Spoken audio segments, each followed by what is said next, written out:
Well, we're turning today to a problem in Christian theology as well as Christian philosophical theology, or apologetics, and that is traditionally known as the problem of God's foreordination and human responsibility, or as it's less exactly but more popularly called predestination and free will. Now, in our textbook, the problem arises in terms of the omniscience of God, as it implies the foreknowledge of God, which in turn seems to imply that what men do has been, in some sense, determined in advance. And there are a lot of different approaches to this, as you know if you've done your reading. And I think the best approach to the subject is just to start at the beginning where our textbook editor has begun, with Augustine and with Thomas Aquinas, and try to work through some of their answers to the difficulties posed, as well as some modern commentary on them. So let me begin with Augustine and his discussion of free will.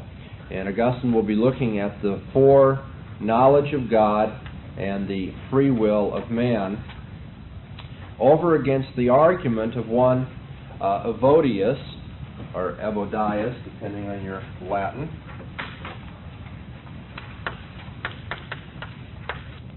following way against man's free will, against the idea that we make voluntary choices. Evodius says, whatever God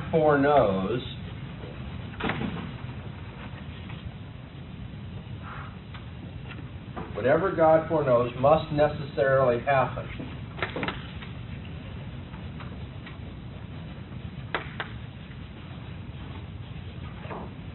All right. Now from that, it seems to be that if God foreknows that man will sin, or that a man will sin,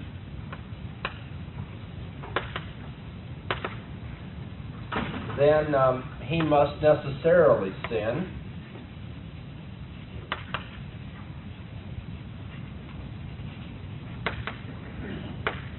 And of course, if a man must necessarily sin, but if a man must necessarily sin, then there's no voluntary choice in his sinning.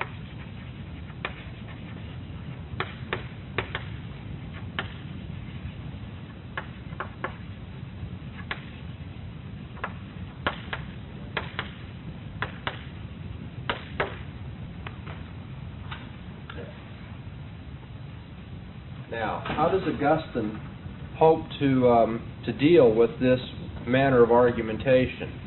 To show that God does foreknow everything, and yet that men voluntarily sin, that they do have free will. Augustine has two basic rejoinders to Evodius. The first one discussed at great length by Rowe. Anybody?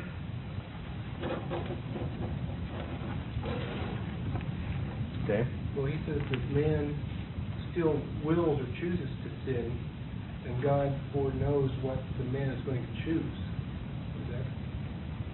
Man still wills to sin, even though God knows in advance that he's going to will to sin. That will be where Augustine comes around to. That's right. He's going to argue that man must still will to sin. However, he doesn't do it in terms of even though, in the first rejoinder. In the second, he does.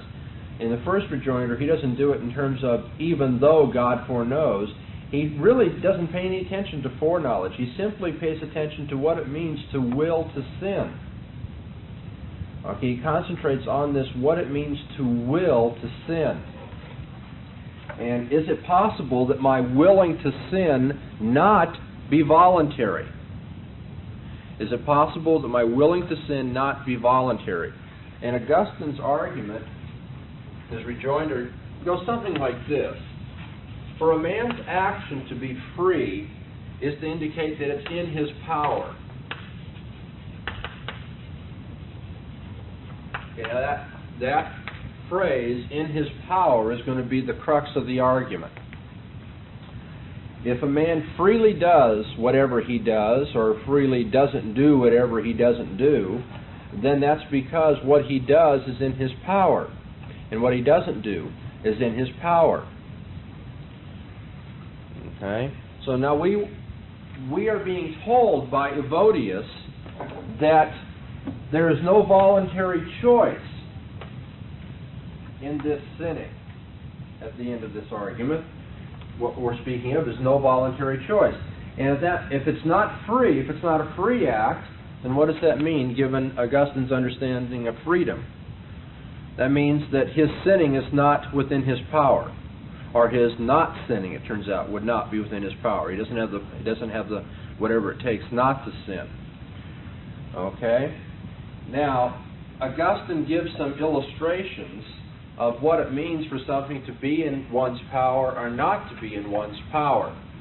For instance, he says, if I decide not to age, not to get older, the fact that I get older anyway indicates that that is not within my power, to not get older. Okay, there's an example of something that's not in my power. So I'm not free not to age. On the other hand, speaking positively, if I should decide to run the 4-minute mile, the fact that I decide it doesn't make it so. Okay, I go out on the track, I get all warmed up, and I then go through this act of will, and I say, I'm going to run a 4-minute mile. I've decided to do it. Okay, then the gun goes off, and I run, and lo and behold, it's a 6-minute mile. That indicates that my decision to run the 4-minute mile was not that running the 4-minute mile is not in my power, and so I'm not free to run a 4-minute mile. Now, from such illustrations, although he doesn't talk about running the 4-minute mile, but from illustrations of this nature, we can derive what may be called a test form for something not being in your power. Okay, I'm going to give you a test form for something not being in your power.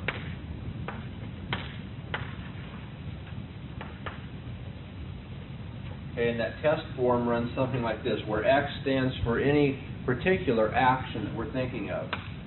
X occurs even though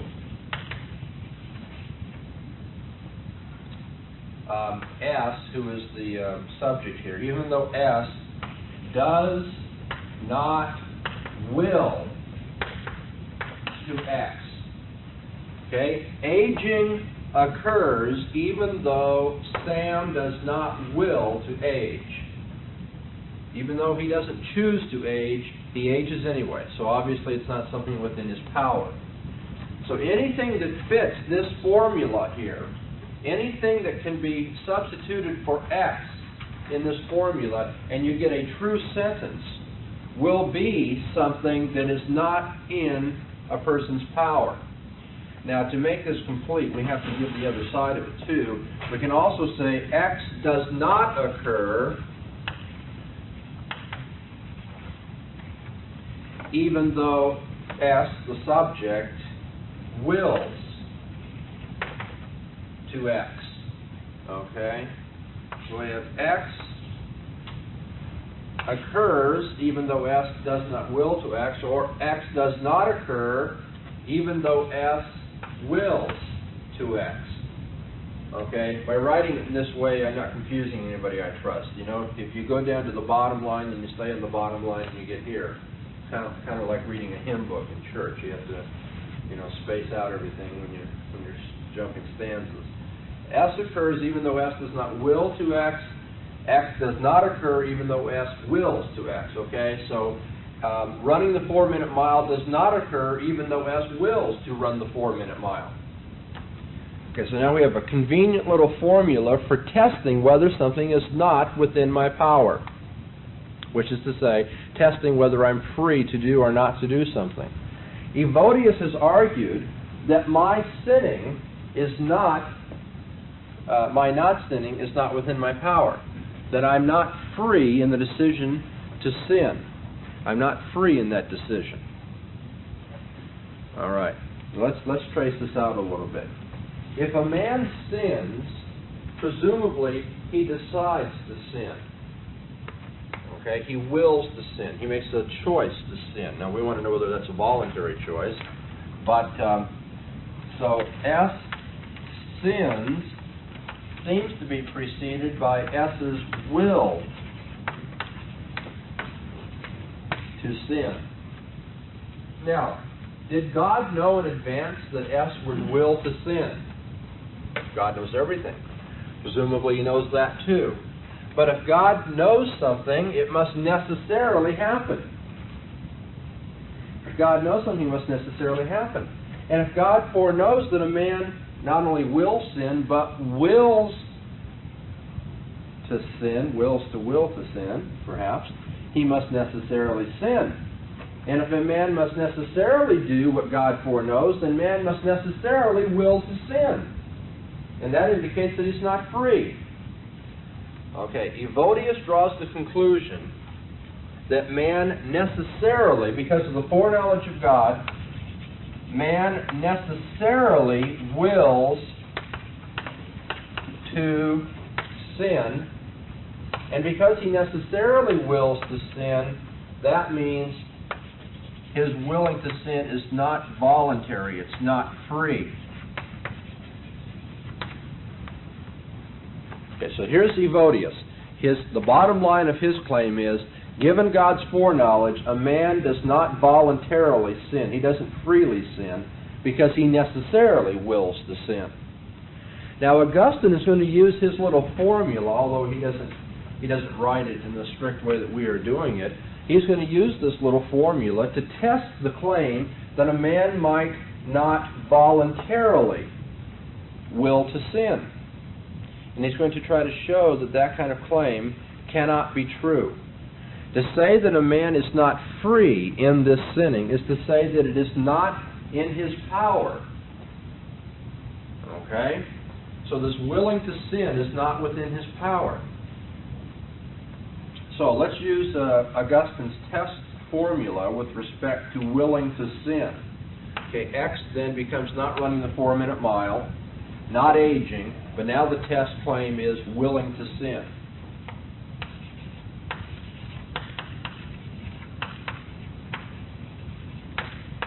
Okay, willing to sin occurs even though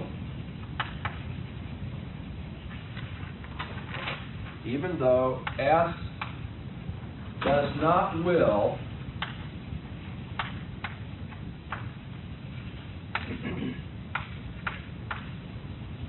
to sin.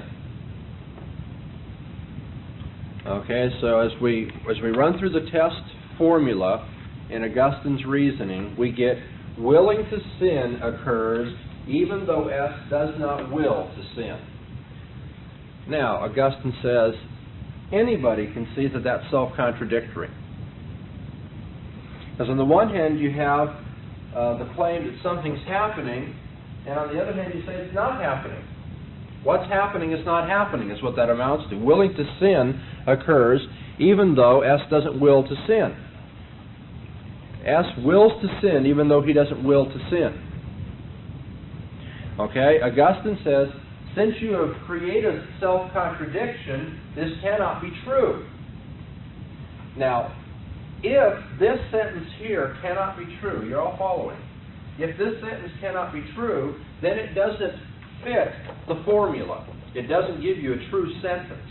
It cannot be true. It's self-contradictory.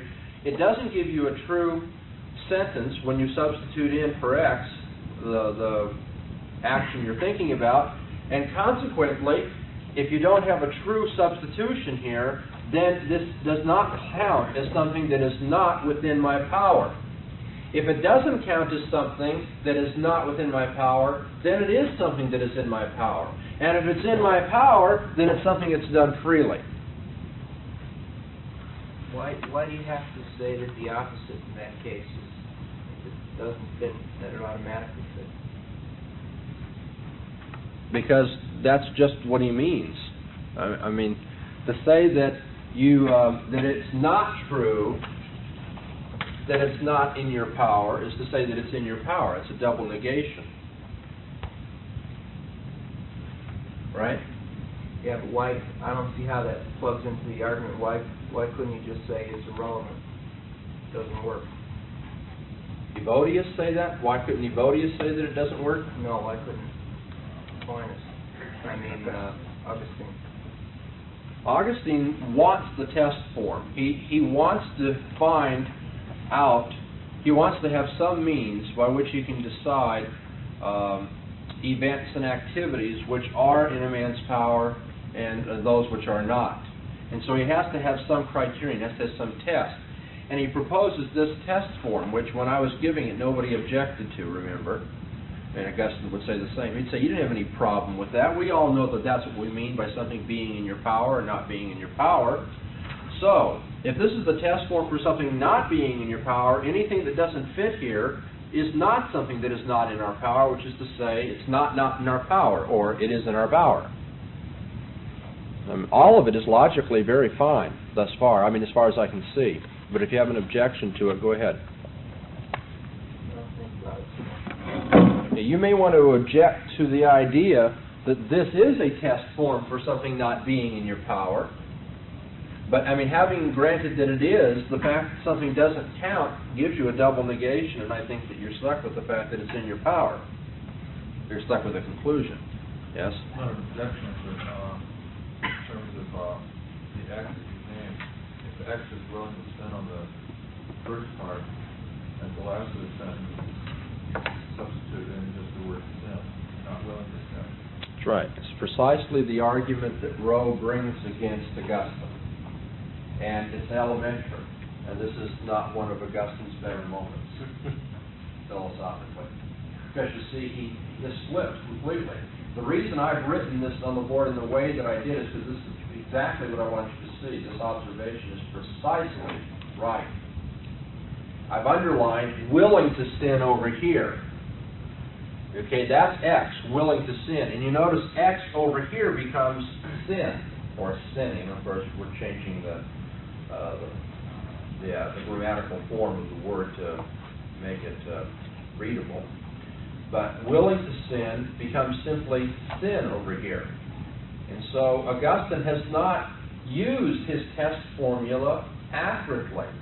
What we have to do now, and this is going to be our criticism of Augustine, is now put in here, willing to sin occurs even though S does not will to sin.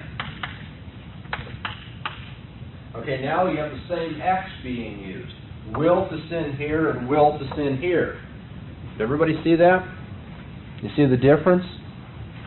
Now, as you read the article by Rowe, it may have been difficult because if you're tired, you know, where he starts saying willing to sin, you're reading willing to sin, and you're saying, I can't see any difference here. And the answer to that is don't read your, philosophy homework after, you've had lunch and it's a warm afternoon. Read it while you're fresh, and you're going to pick up on every change of vocabulary. Okay, now let's ask ourselves whether we have a true or a false substitution instance. Is it true that willing to sin occurs even though S does not will to sin? He does not will to sin.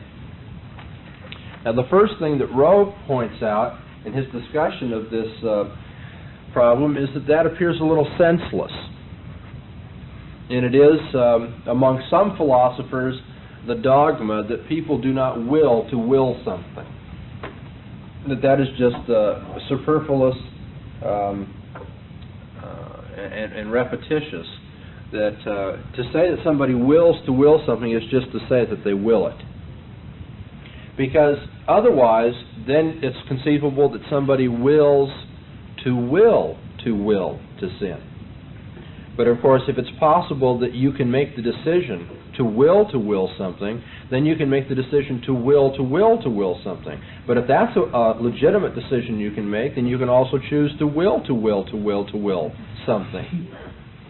Do I need to keep going, or do you get the point? A few more. Okay. You can will something. As a matter of fact, I'm keeping up with all these wills, but it's very hard. You have to, keep going a step back. So Rowe suggests that it's senseless, but then he says, well, we won't get rid of it that way. If it's senseless, does it count or not count as a substitution instance? Hard to say.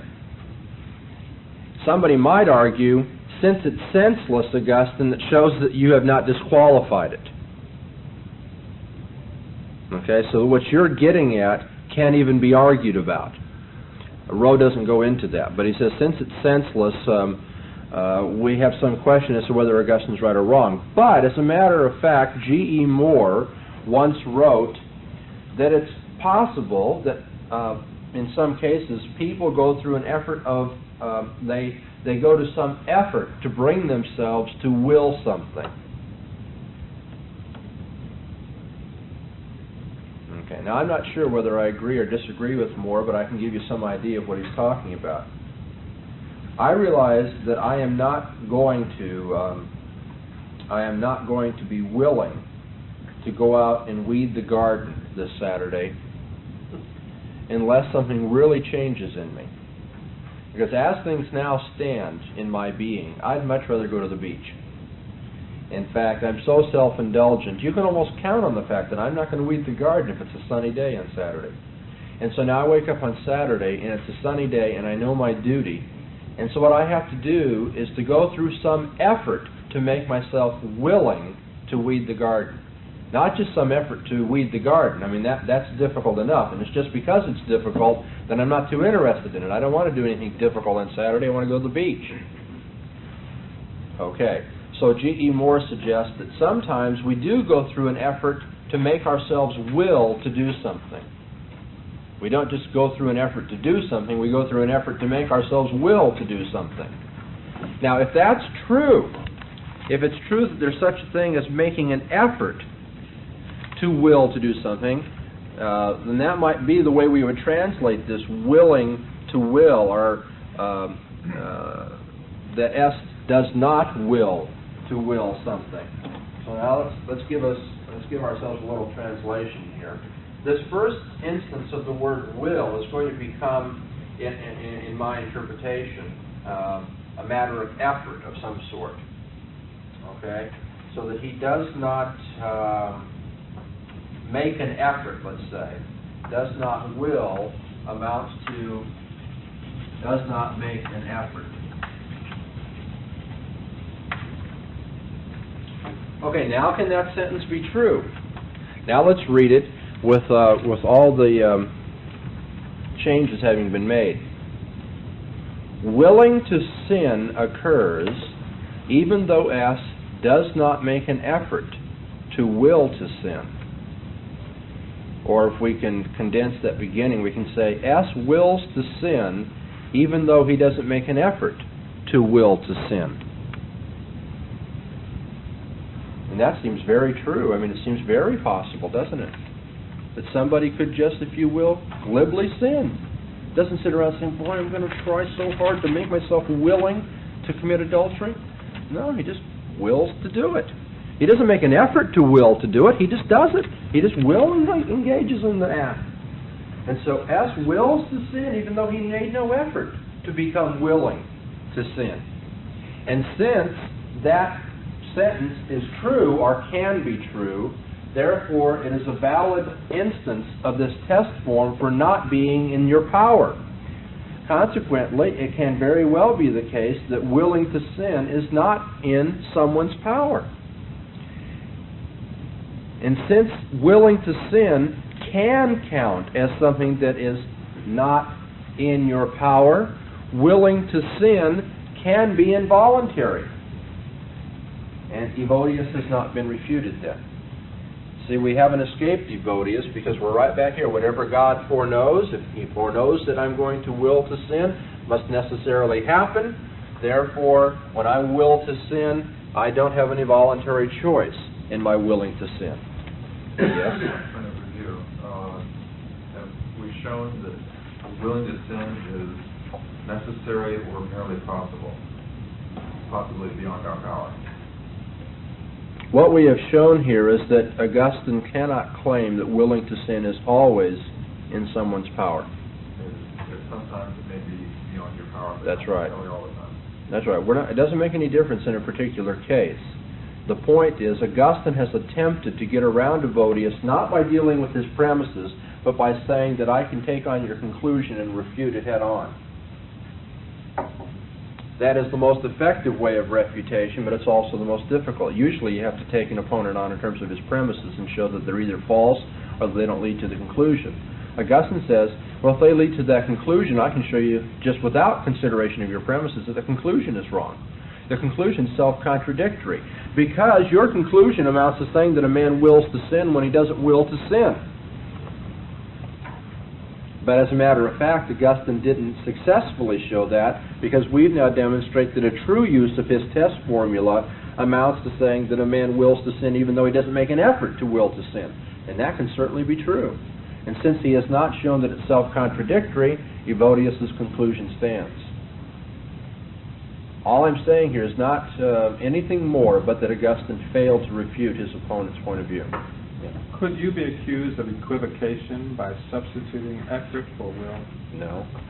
Because if a person doesn't like that, then they're stuck with this senseless idea of willing to will to sin. And so if they don't want that, they're going to have to come up with something better or be stuck with the infinite regressive wills. Yeah. The simplification of the statement might be possible. I'm familiar with the notion, I tend to agree with, but our desire to sin at times is considered sin. Yes, but that would be equivocating, because in this case we're only talking about willing to sin and not the sinfulness of the will to sin. Okay. The sin in mind here is something apart from the will to do it, although it's true that the will to do it would be sinful also. If you reduce the test formula to sin occurs even though S does not will to sin, not quite the contradiction appears a little more obvious. I'm not following you there. Who are you? First of all, identify who you're going to be arguing for: Evodius, Augustine, or Rowe. I think it ends up being for Evodius. Okay. Sin occurs even though S does not will to sin. Okay, you're changing X. You're forgetting the willing part of it. Right. Okay, sin occurs even though S does not will to sin. And we find that true. Does Paul confess? My educated guess is that Augustine would say, no, it's not sinful if it was unwilling. Then it's constrained. As a matter of fact, you can't sin unwillingly. You can't sin against your will,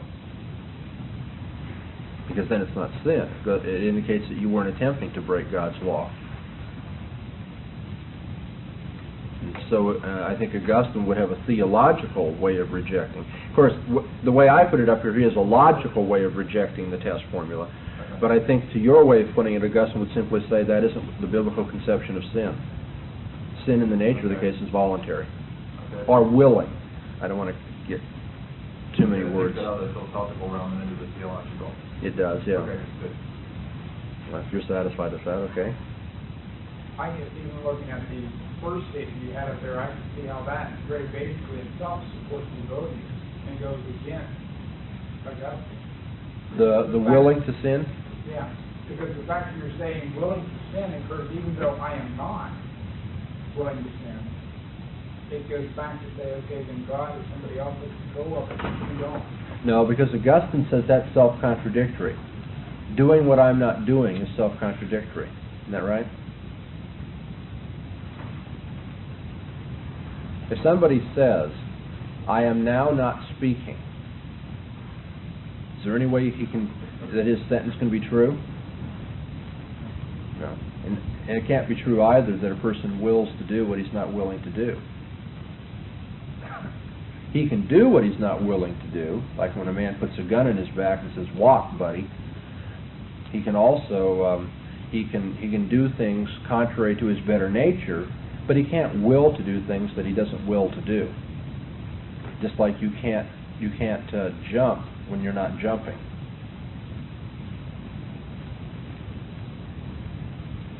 Can a man run who is not running? Can a man will who is not willing? See, Augustine's point is fine there, that you've got on the surface of it a self-contradiction. The difficulty is that he only achieved that self-contradiction by not filling in his formula correctly. Okay? Okay. Were you saying that will and make an effort are the same term? I'm saying that the only way you can, not the only way, but the most obvious way that you can understand willing to will to sin is making an effort to will to sin. I've got to get myself in such a mind that I will to weed the garden. Or it may be because this is a person of a monkish character that he must really make an effort to make himself willing to commit adultery. So, but on the other hand, there are a lot of people who don't go through the effort to be willing. They just find themselves willing to do it. So you're not saying that you could go back to that sentence and say making an effort to sin occurs even though Sam does not make an effort to make an effort to sin. You're not making a statement like that.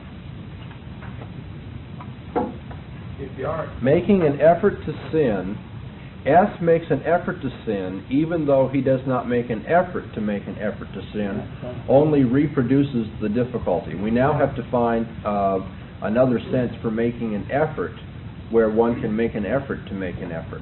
Oh, that's why I don't see how that helps the first one.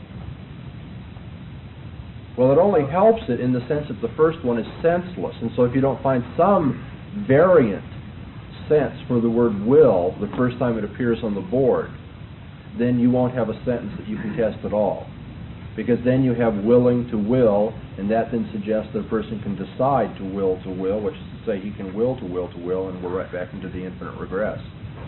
I mean, is it really true that we go through an infinite regress of wills every time we're willing to do something? That does seem to be a priori absurd. Now, I mean, I can imagine certain creative philosophers coming up with arguments even in favor of that. All I'm saying is that for the most part it does appear on the surface to be absurd that we go through an infinite number of wills in order to get to one will, finally. I mean, you can almost create Zeno's paradox, right? I'll never get anything done because it's going to take me forever to will to get to the point where I can finally get the thing willed. Because I'm willing to will, to will, to will, to will, to will, to will, to will, and on and on and on it goes. But, so we know better than that. So the suggestion is to keep some sense in this. See, we can dismiss Augustine out of hand that way. But if you're doing good philosophy, you usually don't do that. You try to do the best for your opponent. You know, put him on the very best terms conceivable, and then you go for his jugular. And so, using, this idea of making an effort as an explication of the first sense of willing, we can then make sense of the sentence. But now I don't know what it is to make an effort to make an effort.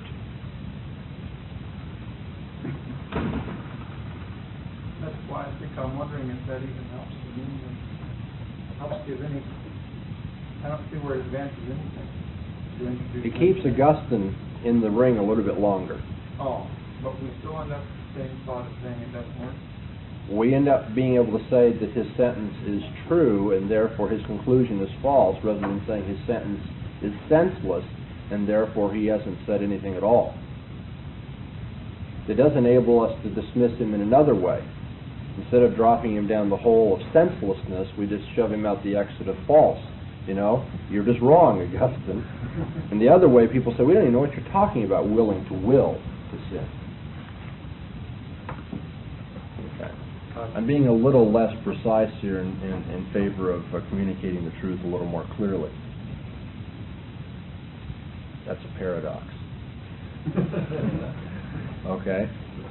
Where have we heard that philosophy before? Now, there's a second way that Augustine attempts to deal with Evodius' criticism. We're going to turn to the second way now. Would somebody like to express the second way of critiquing Evodius? Now, Rowe seems to think in this case that Augustine's successful.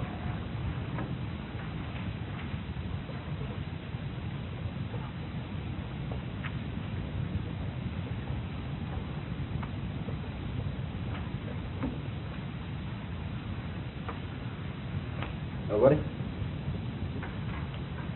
Okay, Augustine uses an ad hominem form of argument because he knows that Evodius grants that we sometimes know by way of prediction what men will do.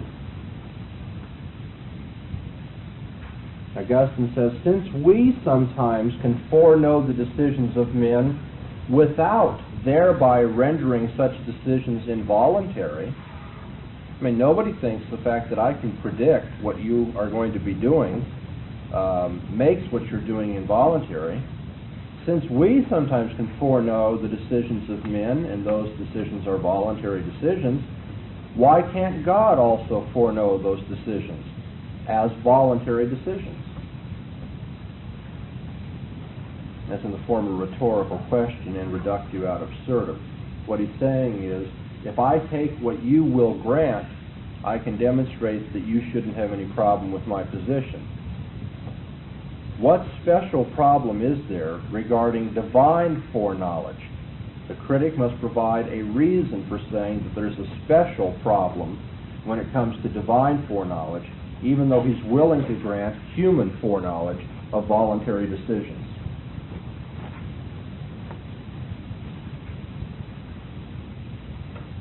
Have you ever been able to guess what somebody you know very well is going to do?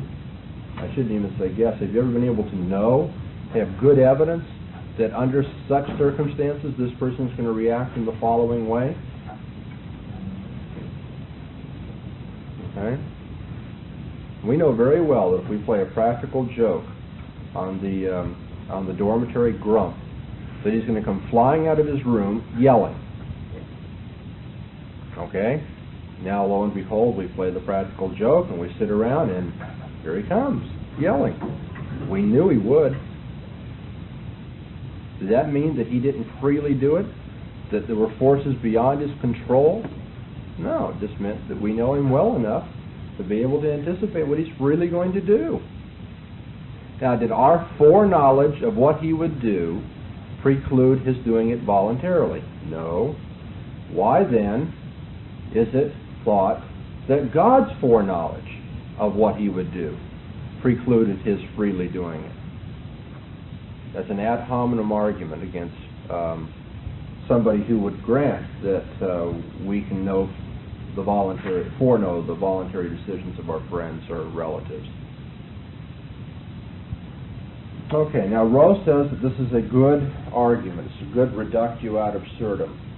Well, as a good ad hominem argument. As ad hominem arguments go, it turns out that depending on how much you want to achieve with them, I think we can see some value to it.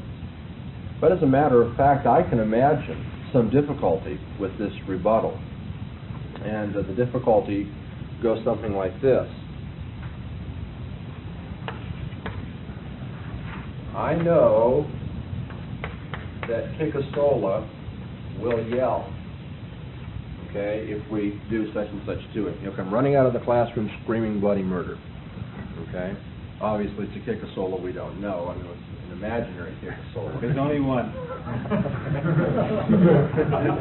Okay, what does it mean that I know that Kikasola will yell?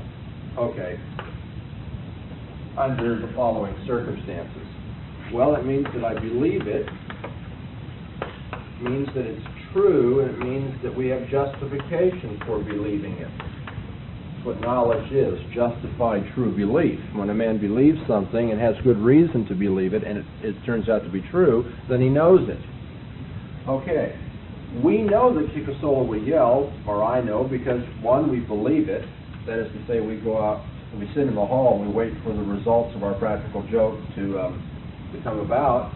They do come about, We believe it, show that we believe it by our sincerity, waiting to see the results.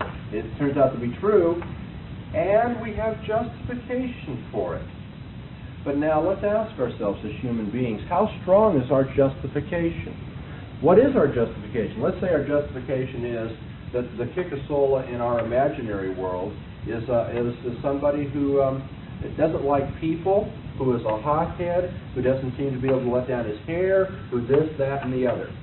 Okay, in addition to that, we can add, and 10 out of 13 times, when something close to a practical joke, if not a practical joke, has been paid in his class, he runs out of the room yelling.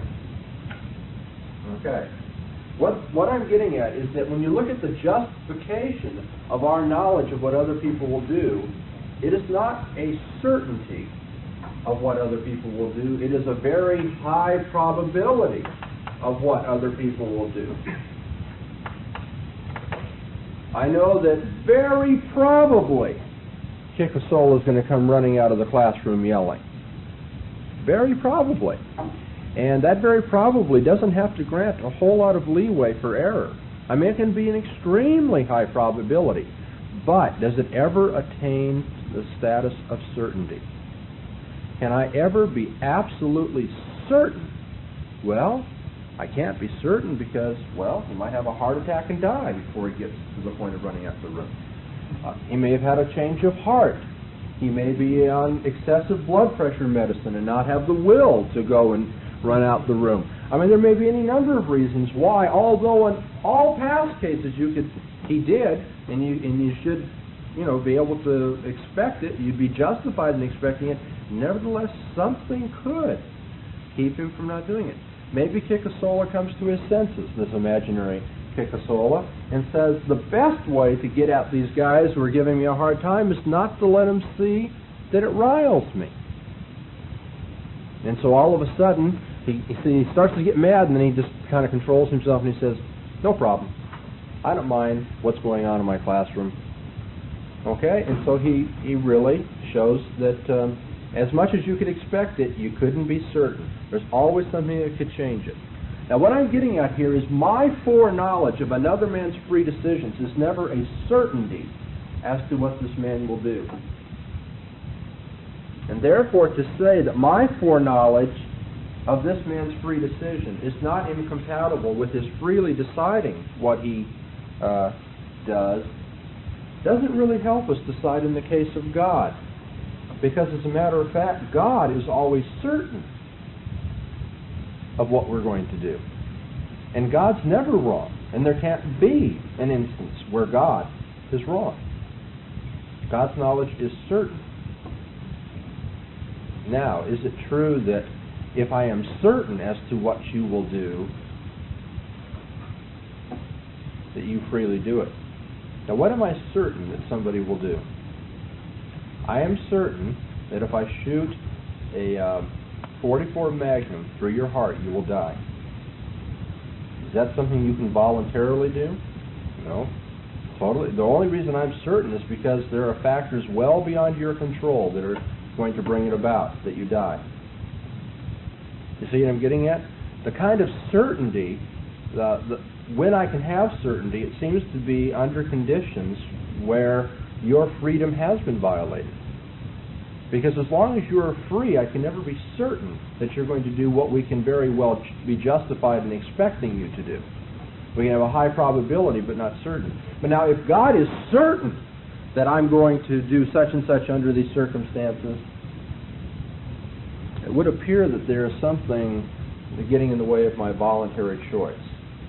Okay, I'm not going to say any more at this time about that line of argumentation. I'm only giving that as going beyond Rowe's skepticism about Augustine's first argument to point out that there can be some skepticism, at least the prima facie skepticism, about Augustine's second rejoinder also. Questions? Yeah. Does it make a difference if the individual knows that God has the knowledge of what he's going to do? Does it make it? If think the imaginary solar node that you are going to grasp that node, and that's what you expect of him. So that makes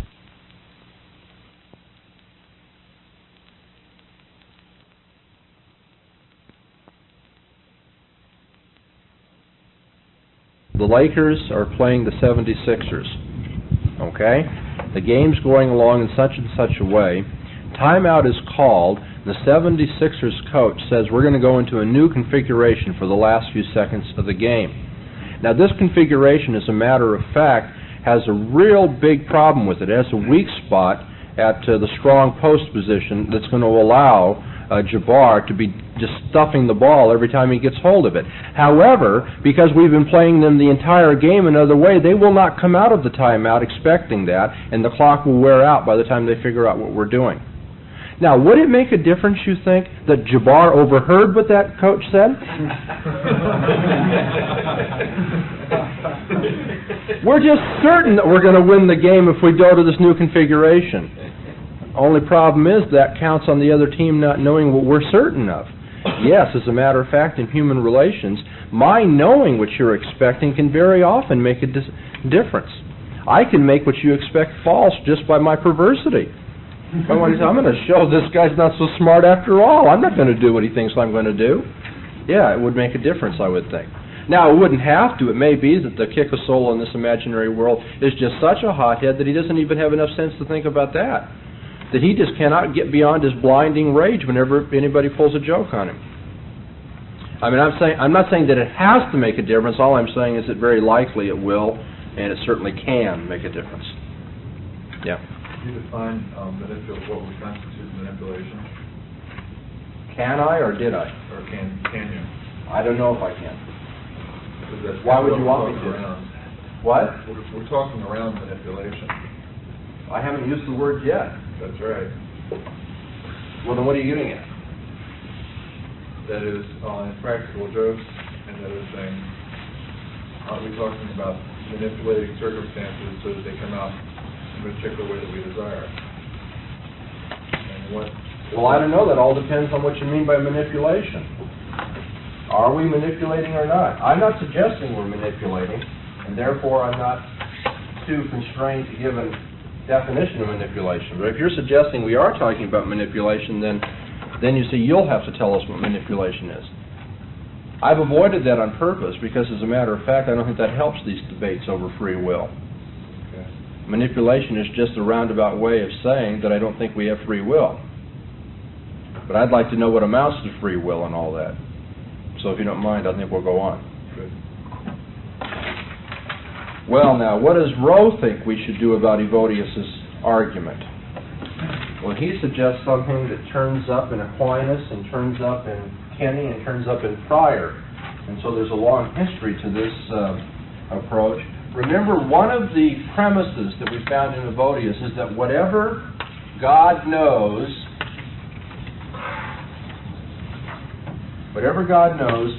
must necessarily happen. Now, from that kind of premise, Evodius went on to say, if God knows that I'm going to sin, then I necessarily sin. And if I necessarily sin, then it's not something that's voluntary. Rowe points out, however, that that form of argumentation really depends on how you interpret this statement on the board. There are two ways of interpreting this statement on the board. It has two interpretations depending on what the necessarily is applying to. Okay? The necessarily can apply to the statement. And by the way, in logic, the statement, the kind of statement it is a conditional statement. If this, then that. And so if you're reading Rowe, I don't want you to get misled. He says that this necessary could apply to the conditional. And I can imagine those not trained in logic reading that and wondering what he's talking about. How can it be necessary if it's conditional? He means this statement that's in the form of a conditional. Okay, the necessary can apply to the conditional statement, or it can apply to the consequent of the conditional statement. If X, then Y. Y is the consequent. It can apply to the consequent, which amounts to the event that is being mentioned there. Okay, so this is the conditional statement, this is the consequential event. That's just to help your reading. Let's put these two interpretations up here.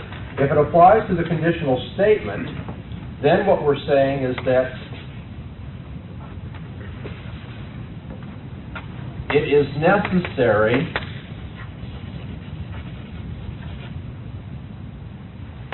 that, and now what follows the that is a proposition, a conditional statement. If God foreknows P, P will happen. I'm going to do this again. Okay. The necessary can apply to the statement as follows. In the following way. It is necessary that if God foreknows that P will happen. However, the necessity can apply also to the event being mentioned and not to the statement.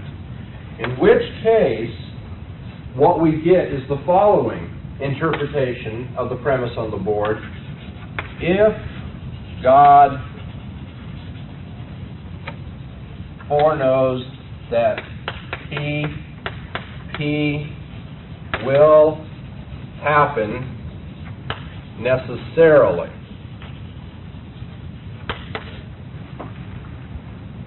I trust you can see why I erased and started again. I want to make it very clear the difference here.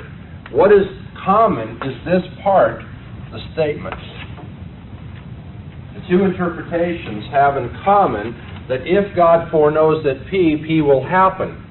But on the one interpretation, again, we're talking about variant interpretations of this premise up here at the top of the board.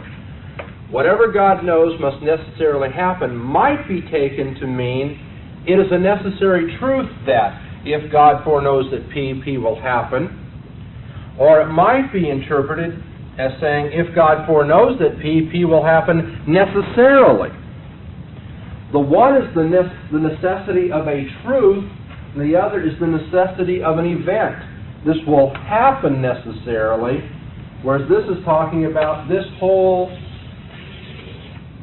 statement, this conditional statement, as being necessarily true. Okay, so Rowe is pointing out that one of the premises in Evodius' argument is subject to, it's the crucial premise, subject to two interpretations. Now, as it turns out, the interpretation that is necessary to Evodius' case is this second one, that if God knows that P will happen necessarily, because he goes on to say, if God knows that I will sin, if God foreknows I will sin, then I sin necessarily, which is to say I don't have any freedom in it, I don't voluntarily do it. It happens necessarily.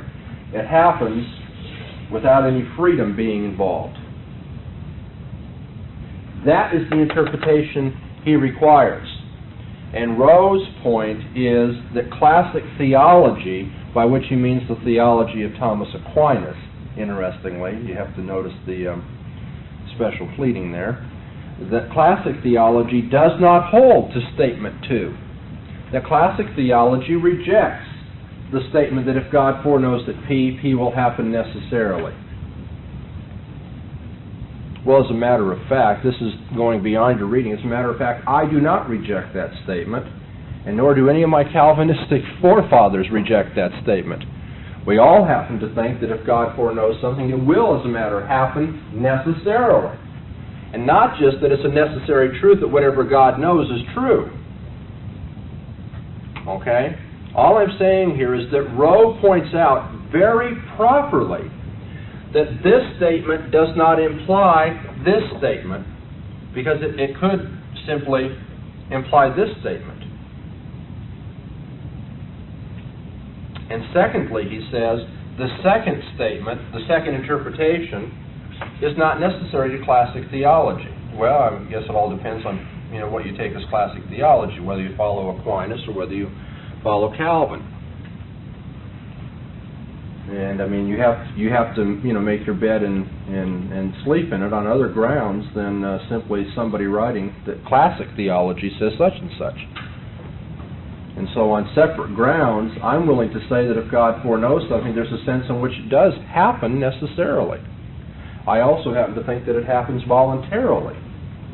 And we'll get into that later. I mean, that seems to be the troublesome point between Arminians and Calvinists. And as I've explained in another class, I happen to think it's a pseudo-question. It amounts to a misunderstanding of the use of language, and a whole history of theological debate has not often the case, been predicated on a verbal dispute. But we're not to that point yet. Nobody has to accept it when I get to it either, but you certainly don't have to accept it now. I'm not giving you any reason for it. All I'm saying is this is Rowe's point. Two interpretations. This is the interpretation Evodius needs, and there are some theologians who don't take that interpretation. Okay? Now, I don't happen to think this interpretation is necessary to this statement.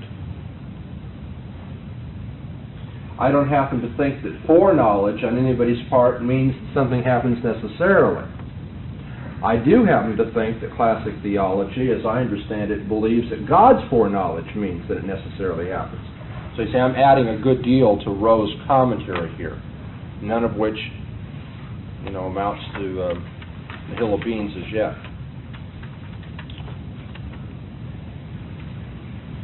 Okay, I'm going to go on and say some more about this, but questions up to this point? Yeah. Is he making reference to events in history as events, or as it applies to the individuals? As it applies to the individual? Yeah. Yes, all of this is meant in the terms of P being anything whatsoever. And so P here could be an individual act as well. And that's what I was asking. What if the individual doesn't know that God has ordained it to happen? If he knows, maybe he could have reacted differently. But if he sins and he doesn't know that it is in the foreknowledge of God I should sin, one will make it voluntarily and one will make it the other way around. Let us say that I know that God foreknows that this class will end immediately at 2:15. Does that mean that I can do something such that the class will not end immediately at 2:15? Well, I mean, you have to understand that if I can do something such that the class will not meet at 2:15, God didn't know, did he? Because God was only guessing, and in this case, he made a poor one. But that isn't what we mean by foreknowledge, is it? We don't mean that God knows all the possibilities. We mean God knows what will actually take place. And so, even if I know what God's foreknowledge is, I should say that if it's knowledge, it's going to be done. I don't happen to think it's going to be done against my will, but that's another question. In other words, I'm not asking you to take a pig in a poke. You don't have to, as yet, have any opinion on that. All I'm saying is that has got to be argued. It has to be argued either against or for, but not on the grounds that are up on the board. Nothing on the board will determine this as yet. There was a case of a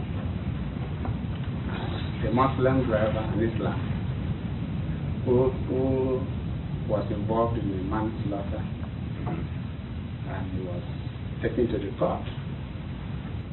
And he said that Allah ordained it, and therefore he was not responsible. Therefore he was saying it wasn't a voluntary act, sort of, anyway, and that he's not responsible in any way. So, if the individual knows that God has done it, then he's not responsible for the act, and therefore it's not voluntary act. If the individual knows that God has foreknown it or ordained it, which are we talking about right now? Are you speaking of the individual knowing of the foreordination of God or of the foreknowledge of God? Foreordination. Foreordination, okay. Would you mind terribly if I ask you to renew that question once we get to that point in the discussion? Okay. Okay. I think it will amount to the same question, but that's because you're talking to a Calvinist. That's fine. But at this point in the classroom discussion, we're only talking about foreknowledge, and as yet we don't know whether foreknowledge entails foreordination. But maybe I can give you at least a glimpse of an answer. In terms of the Muslim system of theology, the man was absolutely right. Islam teaches fate. That's right. The Quran would support him, that he in fact did not do that voluntarily, that he did it as a puppet. And although that is what the critics of Calvinism like to pin on Calvinists, that is not what the Bible teaches, and it's not what any Calvinist that I know of, although I do know one contemporary, Gordon Clark, comes very close to talking like that. Nevertheless, I don't even know him admitting that you could go to court and blame it on God. Was there a question, Terry?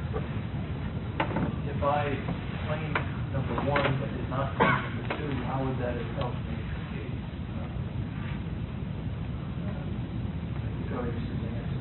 Okay.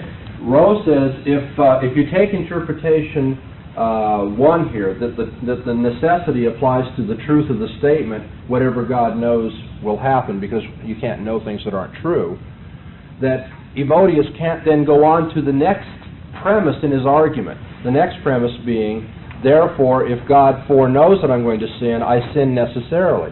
That doesn't follow at all. What the next premise would have to be is, if God foreknows that I'm going to sin, then it's necessarily true that if God foreknows I'm going to sin, I'm going to sin. But it doesn't say whether I sin necessarily or voluntarily. You see, this takes it out of the realm of metaphysical speculation altogether, because it doesn't talk about the conditions under which events take place. It only talks about the truth conditions of a statement. If you will, this is in the realm of epistemology and language, logic. This is in the realm of metaphysics.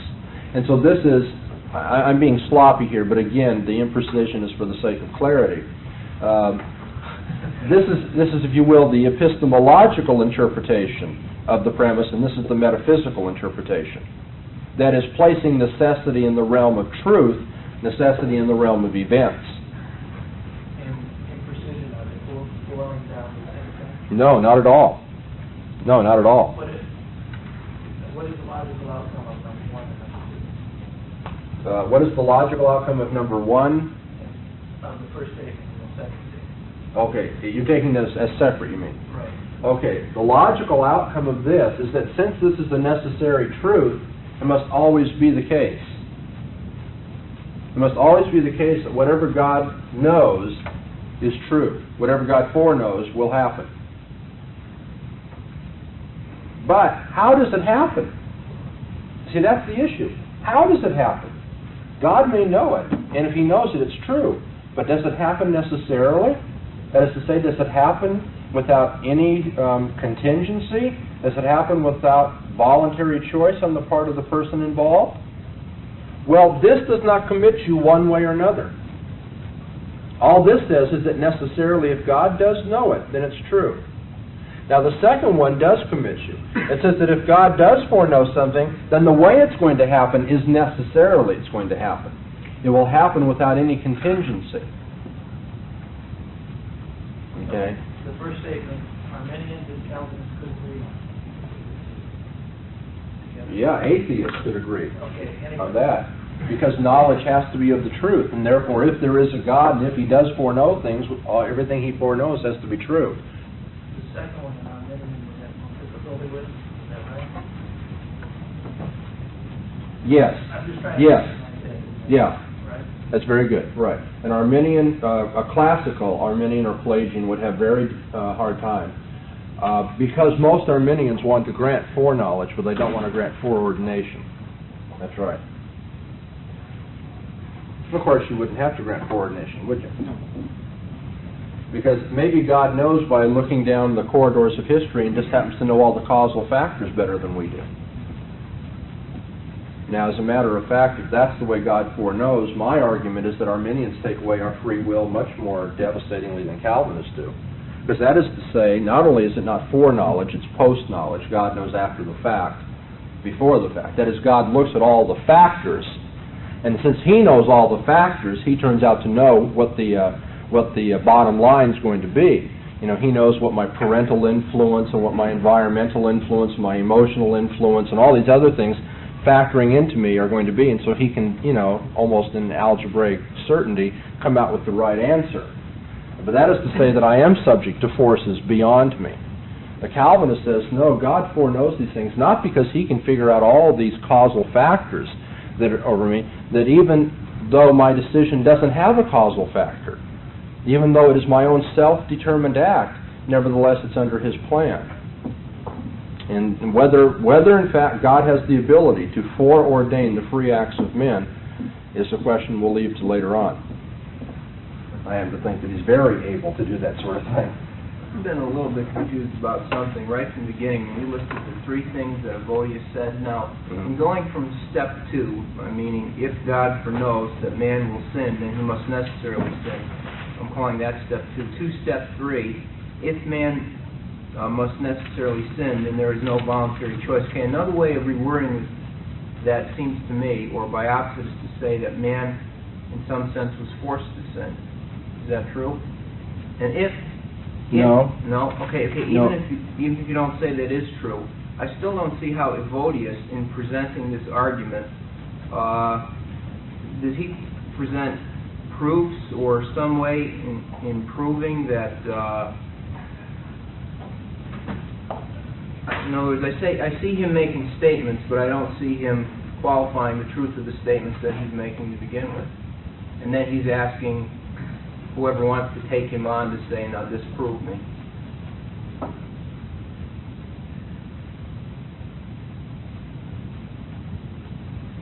No, although I have sympathy for why you would feel that way and the way that it's presented in the text. We don't get Evodius, in full strength. Evodius is really saying we all grant foreordination. Nobody's questioning that in our circles. Okay, now let's just start looking at the conceptual implications of foreordination. And what he's saying is, unless somebody can show a logical defect in my argument must prove its conclusion by the strength of logic. These are all the conceptual implications of the notion of foreordination. And so it's not as though he's simply making unattested remarks and says, however, this will stand unless I'm refuted. He's saying, no, this as a matter of fact is a logical case for my conclusion unless you can show otherwise. But how can he say that if someone must necessarily sin, how can he say that's the same thing as saying that he had no choice in the matter? So I'm saying I don't see that he presents a proof or anything to back that aspect of the statement. Well, in the sense that it has commonly been thought that if we freely do things, what we've done is not necessary.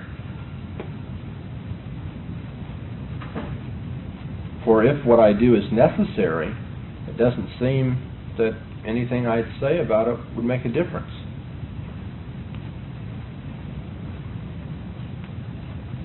What I'm suggesting, in a sense, I almost want to grab onto what you're saying and run with it, because in the end, as a Calvinist, I'm going to make a similar kind of remark, that there are different kinds of necessity, and that if you draw the distinction between creature and creator, as Paul does, that you don't run into these difficulties. But on the other hand, to be fair to Evodius, and I think in a sense to the truth too, unless we talk about different kinds of necessity, that's what we mean by saying that a man's action is free, that it has, in some sense, is not necessary, that he could have done other than he did. But since you say he couldn't have done other than he did, it is necessary, ergo not free. Again, I think he's using words I don't think he's smuggling in a whole lot. I think he's just using the words as they commonly are understood. Maybe when we get to the end of our whole discussion of this matter, you'll be more satisfied with that. But if you're not, I welcome you to bring it up again. Okay? the reason I resisted your interpretation of he necessarily sins as he's forced to sin is that is one... all Evodius wants to say is the options have been ruled out. Now, how they've been ruled out, by force, we don't know whether they've been ruled out by force. And so you put an unnecessarily derogatory slant on it if you reinterpret him that way, is what I'm afraid. And again, while I want to go for the jugular too sometime, we want to do our best for the opponent before we do. Well, I mean, that just makes your reputation all the stronger if you portray him in the best possible light. We've run out of time. I wanted to point out that Aquinas himself draws this distinction, and I'll show you the two ways he does that next time we come, but you may want to get that in your notes before you leave. Aquinas draws that distinction. Rowe, as you know, draws that distinction. And let me see, Kenny agrees with the distinction, and Pryor agrees with the distinction. Okay? So it's a very important distinction. It's a distinction that a lot of people want to draw. Now, after we look at the way Aquinas draws the distinction, Aquinas also knows that he has to go on and consider another problem, and that's that if the first part of this is necessary, isn't the second part of this necessary? If it's necessary that God foreknows everything, including P, then isn't it also true that it's necessary that P will happen? And Aquinas is a way of getting around that in terms of God's eternal knowledge. Okay? And Jonathan Edwards has another way of dealing with that. It's another reading assignment. And then you'll find both Kenny and Pryor arguing in various ways against Aquinas' way of dealing with the fact that if the antecedent is necessary, the consequent is necessary. So that's just, if you will, kind of a foreview, not foreknowledge, just a preview of what is coming up in your reading. And on Friday we'll try to wrap this up.